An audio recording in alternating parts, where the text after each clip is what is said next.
రాష్ట్ర ప్రభుత్వం contract outsourcing ఉద్యోగులను పర్మనెంట్ చేయడంలో నిర్లక్ష్యం ఉన్నది.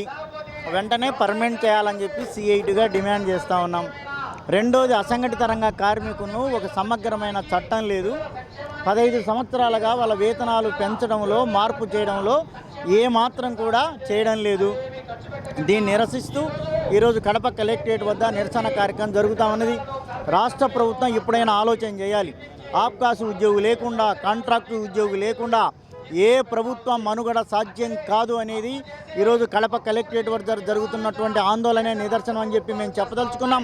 ఎందుకంటే ఏరు దాటకమున్నప్పుడు ఏటి మల్లన్న, ఏరు దాటిన తర్వాత బోడి మల్లన్న టైపులో ఈ ప్రభుత్వం ఉంది అని చెప్పడానికి ఈరోజు కడప కలెక్టరేట్ వద్ద జరుగుతున్నటువంటి ఆందోళన నిదర్శనంగా మేము చెప్పదలుచుకున్నాం. మినిమం 26,000 ఇవ్వాలి, లేదంటే పర్మనెంట్ చేయాలి.